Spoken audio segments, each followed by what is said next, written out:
Okay, let's go into storytelling because that's really what today is about. Not isolated sentences, actual story moments, the kind you would tell a friend or a family member or a stranger on a bus who asks you how your weekend was. Real life, please. Okay, let's build this from the ground up. Imagine it's Monday morning, someone at work asks, "How was your weekend?" And you want to tell them. You want to say something real, something alive. Here's what that might sound like. So on Saturday, I woke up late, which was amazing, and I just stayed in bed for a while and listened to the rain. Then I got up, made some eggs, and sat by the window with my coffee. In the afternoon, I went to the market and bought some flowers. Nothing big, just a normal Saturday, but it felt really good. Do you feel how natural that sounded? Let's look at what just happened there. Woke up, stayed, listened, got up, made, sat, went, bought, felt. Every single action word is in the photo album. Every one is done, finished, real, and together they build a story, a simple, human, beautiful story about a Saturday. And that's storytelling. It's not complicated. It's just moment after moment after moment, all in the photo album. One thing happened, then another, and you share them in order, and suddenly you have a story. Now I want to talk about something that makes stories richer, the little time and order words. Because stories aren't just what happened, they're what happened in what order, and English has beautiful little words for that. Words like first, then, after that, suddenly, later, finally, before that, at the same time, in the end, eventually. These words are like the bridges between your photos. They connect the moments. They tell the listener, and then this, and look where we ended up.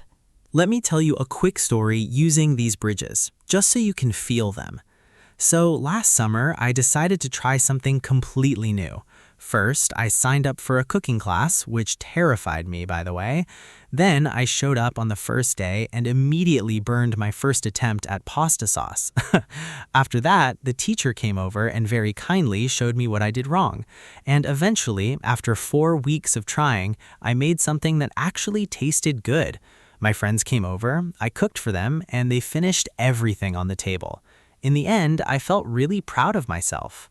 Oh, I love that story. And look how all the photo album words decided, signed up, showed up, burned, came over, showed, made, came, cooked, finished, felt.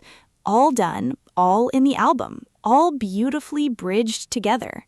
And can you feel how the story moved? How it had a beginning, a middle, a moment of struggle, and then a quiet ending that felt earned? That's what the simple past does. It gives your story a shape. It gives your story a spine. Yes, a spine. I like that even more. Now, I want to do an emotional check-in, because we always do, and because I think storytelling is deeply emotional. Jamie, tell me something.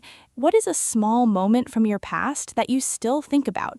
It doesn't have to be big. It can be tiny. Okay. Real answer. When I was about 7 years old, I found a small injured bird in our garden, and I spent the whole afternoon sitting next to it, just talking to it. I didn't know what else to do. I just talked, and eventually it flew away. And I remember feeling this enormous feeling, like relief and sadness and happiness all at once. I didn't have the words for it then, but I never forgot the moment. That's such a beautiful story. And look, you just told it. Naturally, easily. I found, I spent, I talked. It flew away.